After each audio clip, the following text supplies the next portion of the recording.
Hello, everyone, and welcome to Perspectives by DGMC, an exclusive podcast series where wisdom meets aspiration.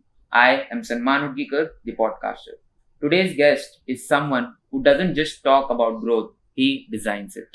From building future ready teams to decoding generative AI for software developers, Mr. Ashish Shetty wears a lot of hats and with ease. As the head operations at Testriq QA Lab and the CDPL, his 11 plus years of experience speaks volumes in training and innovation, curriculum design, and also organizational transformation. So, thank you so much, sir, for being there with us. I know it's a rainy day and your office is also too far from us. Thank you so much for taking out time and being there at DGMC with us. It's always a pleasure to be here. Thank you so much, sir. So, sir, your journey in training and development spans over a decade. So, was there a defining moment that made you realize that this is what I want to do? Because AI in specific is not what was not a very popular term till a few last years. So, how did you decide that you want to make career in something around this? I guess past 2 years we have started with AI, and after the ChatGPT boom, which OpenAI introduced it for the first time. So after that, AI came into picture. But then I've been doing learning and development way before that. So if I cannot pinpoint one big moment or a great moment that led to training and development, but there were series of incidences that led to this part. So I've done my master's in civil engineering. So I was with one infrastructure company in Mumbai. So I used to manage their projects there. So while I was doing that, I felt and there was a constant need for upgrading myself when it came to technology, because slowly and steadily technology started making wave into the core industries as well. And people, those who worked in civil particularly, they were not updating themselves, and they were using all those tools which were backdated, and we could not make any use of it. So productivity did not, and with productivity I would say efficiency was not there. So that incident, and again constant need and urge of looking out for technologies, that was one major incident that happened. And then later on, I came into academics. I was a part of learning and development. I was a part of curriculum development. I used to be a assistant professor. So in that journey also, I could make out that with learning and development, and if you include learning and development in the workflow, then there can be constant growth for a company. And that is how I joined learning and development, and now I head a team there. So, what do you enjoy more, like teaching or just working? For example, if I go to a class and if there is a technology, I am making someone familiar with it. And then the knowledge transfer, but then the transformation with the knowledge. Like for example, a compliment that, sir, ये किसी ने इससे पहले इतना अच्छा नहीं समझाया. So that is the satisfaction I go with. So maybe that. Just with the cue from that, sir, you're known to making complex tech issues like generative AI very simple for students and for all the people who you teach. So how do you make AI easier for the new developers or even the other generations, the senior citizens or the parent generation, because they don't understand AI? So Correct. How can you make it easier for them? See, one philosophy I've always carried, as in my teaching career as well, and when I came to learning and development also, is storytelling. If you can make a 5-year-old or a 10-year-old understand a complex topic, then anybody can understand it. So my philosophy has always been to break down complex stuff, make it so simple that a layman can also understand. Okay. So, with so many years of experience, you've designed so many training programs, I believe, not just for students, but also your team. So, what does an ideal learning experience look like to you? See, there's nothing ideal learning experience. Every class, as in if you see, if you attend a class, there might be students or there might be learners who find it very difficult to grasp subjects or knowledge of that subject. And you will have people who understand it very quickly. So, in learning and development, what I feel is you have to meet all the learners' expectations. So, making sure the concept is there, the clarity is there, and with clarity, if you can generate curiosity with the learners, that is very important. So, my purpose is always to make sure concept, clarity and curiosity is there. Like for example, if you can leave somebody with a thought, like आज lecture खत्म हो गया है, जाते जाते उसके दिल में ना एक ऐसा क्वेश्चन डाल दो उसके दिमाग में कि ये कर सकता है क्या. So he'll take that thought away and पूरा टाइम वो वही सोचते रहेगा and he'll be with that subject. So that is my idea of whenever I develop a curriculum, I make sure that I leave them with some question.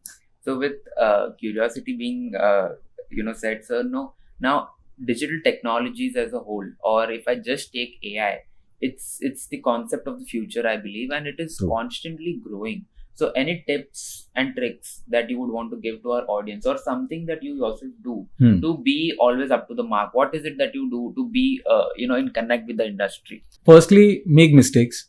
We all are afraid of making mistakes. If you use GPT, treat it like your personal assistant that you can do. So while you're asking questions to it, make sure that you are very much open to it, because more it learns from you, more it is training itself to give you a particular and a very personalized response. So if you are asking me about what to do with the prompts, so make sure that you're very open and you're making mistakes. That is one. And to be up with the current trend which is happening, because with AI what we have seen is over a period of time, week on week things are changing. So making sure that you are up with the trend, stay with the news, listen to tech podcast, read tech vlogs, and make sure that you are up with the trend, and just making sure that you're reading around also helps sometimes. So what does success in learning and development look like? So how do you measure that success? Like, is it through skills, or is it something deeper, or is it through knowledge? So how do you personally see the success in learning and development? See, for me, success is very subjective. Like if I am there in your class, and if you can understand the concepts, and if you are satisfied with my learning, and if I can see that sense of satisfaction in somebody's face or eyes, for me that is success. Okay. So since you come from an educational background and you've been a professor as well, so if you had the power to redesign college education for media and tech, especially, so what is that one thing that you would want to change? What we learn is through YouTube, Reddit, okay? But we don't know how to search it. Okay? So learning how to learn would be the first thing I would introduce in the syllabus. Second is storytelling. Be it media or be it anywhere, if you are very good with storytelling, see, I have met amazing entrepreneurs with amazing ideas. When we go to their companies for maybe say as in some knowledge sharing or some learning and development activities, there we see they have amazing ideas, but then they cannot put that forward because they lack that storytelling ability. So if storytelling can be a part of the curriculum, that will help tremendously for everyone. So I guess two things, which is learning how to learn and storytelling. With that, so let's cheers to learning. Yeah. So since you spoke about mistakes, what is that one mistake that you as a student or in your early life made that still remains with you, and the learning that you gained then is still something that applies to your life? I guess over preparing, trying to impress, not to connect. That has been a problem, or I guess a mistake that I made in my previous, as in when I was young. Like for example, going to a class, but then preparing slides, as in over preparing for the slides, like trying to impress. But then when you go to a class, then you feel that अरे इतना नहीं करना चाहिए था. Connecting was important. So the initial phase that you have where you try to impress but not connect. So maybe that is the mistake that I've done previously. But now I certainly not do it, because I make sure that the technology and whatever knowledge transfer is there, but then I try to keep it brief, and then when I go to a class, then I try to connect with the audience first, then accordingly I start delivering. So maybe that. Okay. So if you had to build a dream project, with no budget constraints, which is very rare, yes, and no rules or no government norms, what would it be like, either in education or in your profession of technology? What is there a dream project that you plan to work on someday? Not a dream project, but see, there's a constant there's a see the inclination towards West that we have.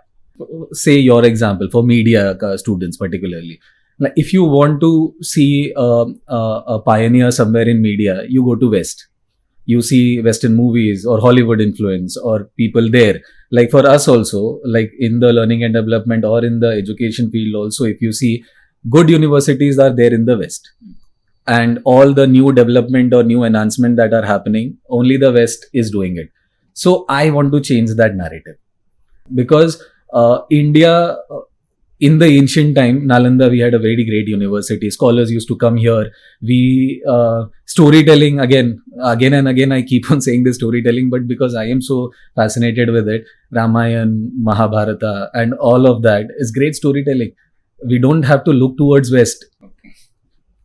So, what's one myth about learning and development that you wish people would stop believing? When we go for a learning and development meet, or if we go to a company, they feel that learning and development is there in the process, as in it is a learning process. But then what the companies feel that it is just a workshop or a small training. It is not that. It should be there in your workflow. As in the success of learning and development, and just adding to the question that you asked before also, what is success in learning and development? It is when a junior start questioning a senior. Like, sir, ye kyun galat kiya? That is learning and development. Second is when managers can pinpoint mistakes of themselves. Like, see, there are so much opportunities which are there lying in front of you. Like there's a good saying, like the devil is in the details. I would say God is also in the details. So making sure that you figure out what, as in where is devil and where is God. So that is the manager's job. So learning and development, when you are there in the process, I would say people have to inculcate that in their workflow and make sure that learning and development is a continuous process and not just a workshop. So, sir, now AI is, it's a meme, and it's also a threat that people look at, that AI is going to take a lot of jobs, and it's going to unemploy a lot of people and a lot of professions, I would say. Now recently there's been a huge surge in if you've been following, there's a huge surge in LLB students and lawyers. Correct. That basically in the profession of being a lawyer, the experience is what matters, and you get paid as per your experience.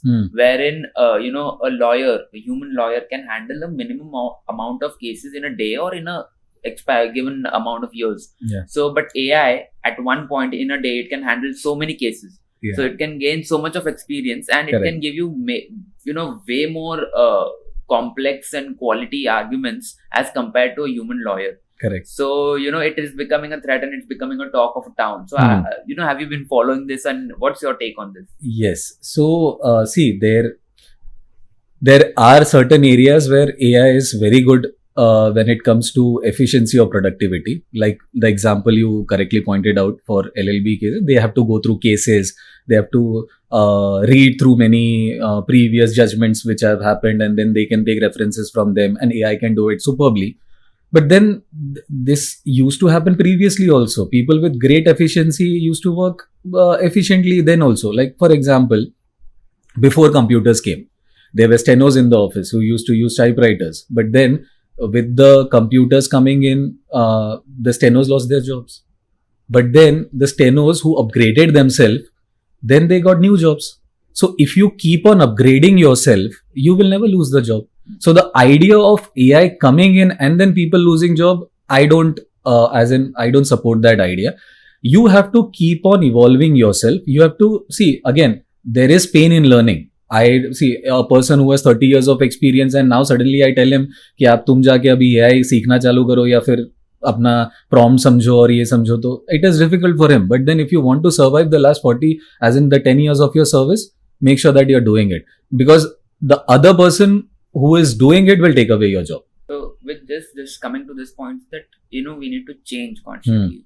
So this is there is this very good argument that I had come across. Basically, even before, rightly said, before computers were born, like people used to go to the libraries and there were people Correct. used to do things. So similarly, sir, Now we have use of AI. So all the people, especially in the teaching profession or all the institutes, they refrain their students from using AI for their assignments or for exam or for notes or whatever. But there is this other side of arguments from the students wherein, even before, like not going all the way back to computers, but just before Google was born, and there was, Google, which was accessible to public. So if I, let's say, want to, if I have an assignment wherein I want to study the impact of television on the Indian audiences. Okay. So before Google, I had to come to a library, find books, find articles, find newspapers, find journals, study all of that, and then, have the effort of looking for it, grab all the information, and then process it, and then start on my assignment. Correct. Okay. With, the Google being there with me in my phone or in my laptop, now I can just search. So Google, what it used to do is it used to reduce my effort of me looking for it in the library, searching for it in, these fat books. Correct. So that is what Google did. So similarly, I believe that, there is this one step ahead now wherein I have ChatGPT or any other AI platform, wherein it is not just looking for it and giving it to me, but also presenting the proper pointers that, what I exactly need. So I think there will be, in due course, there will be, a better version as well. So what do you think? The use of AI tools in education, especially by students, is it ethical or is it unethical, or what's your take on this? See, I will answer this in two parts. Firstly, the concern that your college professors restrict you to use GPT and all of that. It is because they feel at a certain age, development of critical thinking and reasoning should develop. Now, in a very nascent age or when you are just adulting, if you don't start questioning and if there is no curiosity in the learners, then going ahead, they will not be creative. Is what your professors feel, or they try restricting you only because that they feel that this will harm you. That is one argument. The other, I would say, is like, if abhi ghar pe, if you have some application or appliances which are not working, and there are उसमें nut है, bolt है, ठीक है. If I want to open it, तो आप क्या करते हो? You have a screwdriver और उसको खोल दोगे, ठीक है. But then एक आदमी जिसको वो screwdriver से खोलना ही नहीं आता, वो कर सकता है क्या? नहीं कर सकता है ना. But the problem with GPT today is, वो GPT को उसको समझता है, नहीं समझता है, students start using it. So they don't know the ethical way of using it or the correct way of using it. What I would recommend the colleges to do is teach your students or give them the hands-on experience of how to use GPT. We can start with there. And then leveraging the power that the GPT has so that they will grow creatively.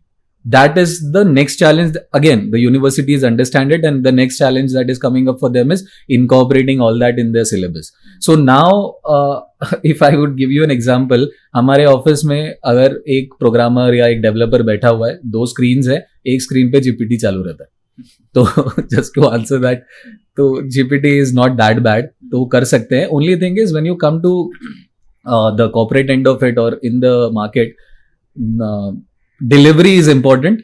How you do it is not important. Exactly. So I was just coming to that, sir, because there are a lot of students who argue that, my manager will not care whether I'm using ChatGPT or I go to a library to search 10,000 reference books. Correct. At the end of the day, he needs timely output. Yes. So that is, and in the industry, it's not a hidden fact, or, like all of us might turn away from it, but yes, there are content writers who are using ChatGPT. Exactly. So I think that even I believe, so I agree with you that, we need to teach them how to use AI. Instead of, asking them to completely walk away from it. That will attract them more towards the end. So if they can use it to their benefit, and if they know the craft properly, like you said, copywriters are using AI to generate content, but then they know how to write it. They train the GPT according to their writing style, and then they are getting out that output. But then a person who is just starting, he may not know how to do it. So that is where he has to learn, and I feel colleges today have to make sure that they add those learning skills in their curriculum so that the students are well equipped. The students, I think, need to understand that it's okay to use AI, but without it also, they must have some Exactly. And particularly in the creative field, you cannot keep copying stuff. because GPT is only using content which is there available on the net. Yeah. And particularly in the media domain, if I say, you always come up with new ideas, and GPT cannot come up with new ideas because it is only using things that are there in the past or written in the past. So particularly for media students, I would say copywriting और वो सब के लिए तो फिर भी use कर सकते हैं. But then story telling या एक कोई नया idea लेकर आना है तो for like ads which are there. Previously, I don't know what time you come from, but then हमारे time में फेविकॉल के ads हो गए या there were so many ads. हम प्रोग्राम के बीच में ad भी आता था ना, तो ad के लिए भी वेट करते थे कि उसके गाने बहुत अच्छे, jingles were so good. And today if you see, we are fed up of the ads which are coming. पहले वो नहीं था. We used to enjoy ads. In fact, some of the ads I still remember. Fevicol, Fevikwik, and I would say the Asian Paint ad. और so उनके गाने इतने अच्छे थे. अमूल का ad का गाना is such a big hit. Today if you play it in a concert happening around, all the millennials will be singing it around. But वो आज नहीं देखने को मिल रहा है because people today are using GPT for everything. तो maybe in the creative field GPT का use कम करके if you can make sure that अपना creativity बढ़ाओ, काम आ सकता है. Yeah. So sir, now looking ahead at it, of the future of AI, what excites the most? What excites you the most about the future of learning and development or AI in general? To put it into context, I would say productivity and efficiency will increase if you want to use it properly. Like office में हमारे we used to complete say 3 projects in 1 month. Now we can do 30. तो scale बढ़ गया है मेरा. But that scale comes with again AI, leveraging AI. So if I can leverage AI properly, I can work on scale. But then I can do that because I am in the IT domain. So maybe it might be some different story for somebody else who is working around. But then still I can say that productivity and efficiency will increase if you harness the power of AI, is what I feel. And with generative AI also, like I would say brainstorming जो station होता था ना, जो एक media team साथ में बैठ के काम कर रहा है और आइडियाज के लिए जो आर्ग्यूमेंट है या जो फाइट है, तो वो इनिशियल जो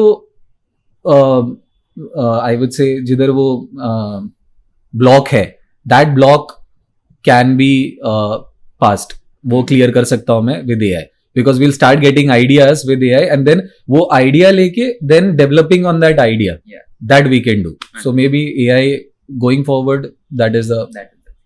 And do you believe so that AI will be completely monetized in future? Like we have like free access now to a lot of AI tools, but do you think it will be available forever in free of cost model? Or see, now today also it is available in the freemiumship model, which is initially for some tokens it is available and then later on you have to pay for the service.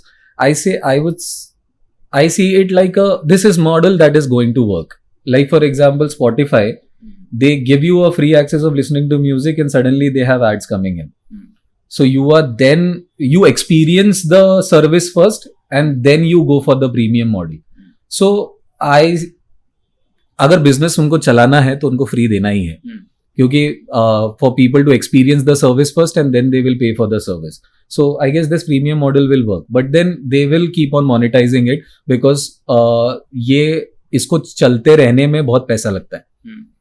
तो they have to कहीं तो वो business model और monetise उसको कहीं तो करना ही है. So we have a small rapid fire round that we have as a part of our show. So I'll just shoot a few questions. Yes. So a tool or app that you can't live without? There are many. I would say professionally my mailbox, Gmail particularly, and personal use may I guess YouTube. So workshop or webinars, what is your preference? I am a workshop guy. Okay. मैं physical interaction नहीं है. तो I see though COVID years, today when we do webinars also, people keep their cameras off. है ना? So the joy of going to a class.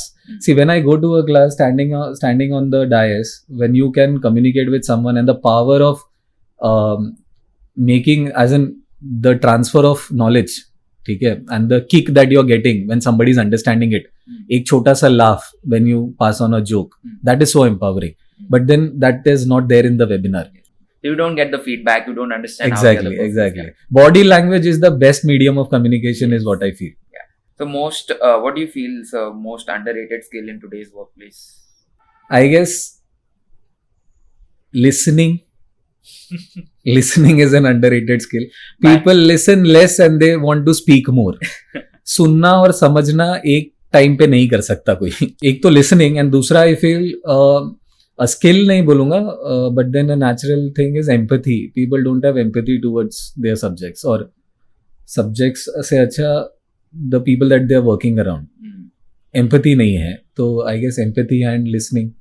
So can you define AI in 3 words or a sentence? 6 महीने पहले तक it was like it is going to be the future, but I feel it is there present. So it is present. It is already a revolution. It has made the change. It is evident everywhere now. So it is a revolution, and you have to watch it in the future. So the last book or the podcast that you enjoyed? See, I listen to podcasts, and बहुत सारे हैं in fact for that matter. Shantanu does a very good job. Barbershop करके उसका podcast आता है, wherein he gets in entrepreneurs, and maybe मेरे लिए बहुत easy है क्योंकि I am from that background, तो I learn listening to it, love listening to it. But then Nikhil, there's this WTF Nikhil करता है, Nikhil Kamath, Zero Das founder. So he does a very good podcast. He has a series with Peoples as well. So he has gotten in Bill Gates. The recent one he has done with, I guess, Ted, which is CEO of Netflix. Good insights. And the whole premise or the abstract of the show is that if a 21 to 23-year-old is listening to it, and if he wants to get into that business, so what is the first step he has to take? So maybe that is very empowering also, and for learners, as in the students who are listening to it, सुनो यार, बहुत लंबे होते हैं, 2-3 घंटे के होते हैं, but then they are good. So that is one podcast I would recommend. बाकी तो बहुत सारे हैं, but I am a very old school guy, तो YouTube पे बहुत सारे content I feel is very good.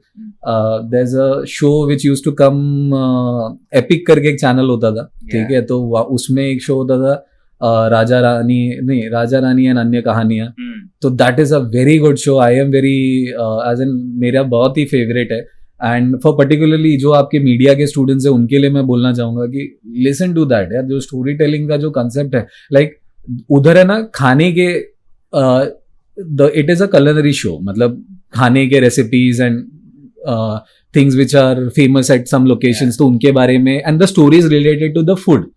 But then it is so well written, like when you open it for the first time, then you will listen to the story rather than the food. You're more interested in the story. ये होता नहीं है normally. Ranveer Brar does it very good. अगर if you have seen his shows also, he does it very nicely. तो वो है. And then BBC के बहुत सारी अच्छे stories होते हैं. BBC Hindi. There are Rihan Fazal, one of amazing journalist. He has good stories there. So BBC Hindi mein you can listen to their stories also. Yeah, I hope so. In future, Perspectives will also be one of your favorite podcasts. Yeah, I will. I have not got a chance to listen to it, but then today that we have discussed, तो मैं आज घर जाके ये तो सुन रहा हूँ. Okay. So one advice that you keep giving it to others, maybe your students or people at your workplace, but you sometimes forget to follow yourself. I would say done is better than perfect. That is my go-to line. I say it to everybody, but then I don't follow it.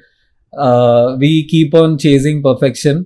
See, because I've been a part of some media organizations also. So I've been in the creative field, and I've seen, I consume a lot of content, and particularly I want to say this to all the students who are listening. We consume a lot of content, okay, on a daily basis, because now the average screen time that we have is around 6 hours, 7 hours. So we consume a lot of content, and most of the content we see and we familiarize with, they are very good content. The quality of the content is very good. But then when you come to the creative side of it, now when you become a creator, you start comparing yourself with the quality that the already established creator has done.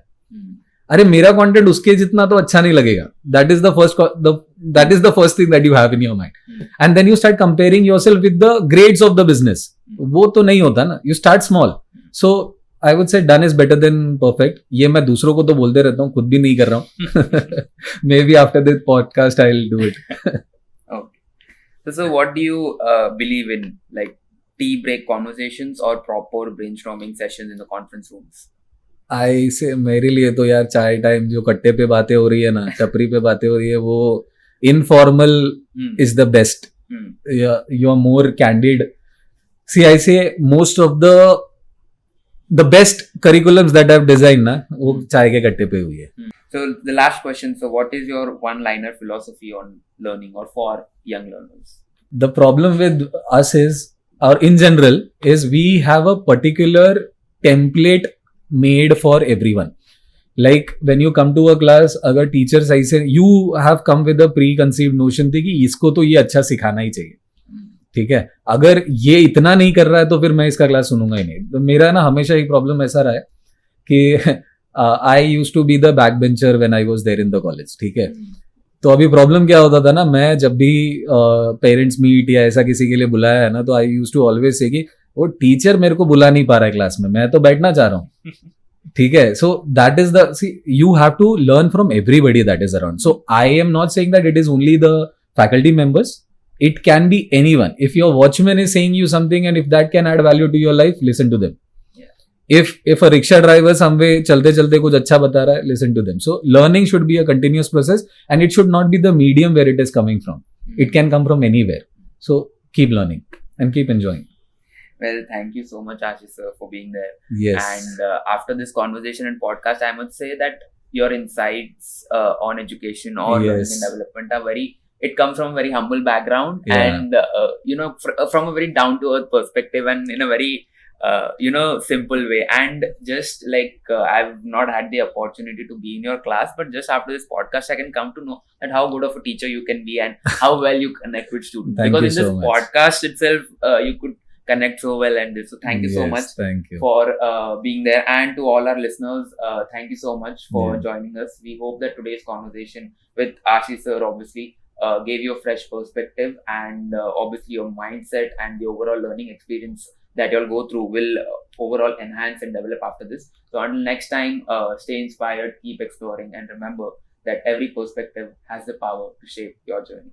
This is Sanman Hutgikar signing off. Until then, stay curious, stay connected. Thank you.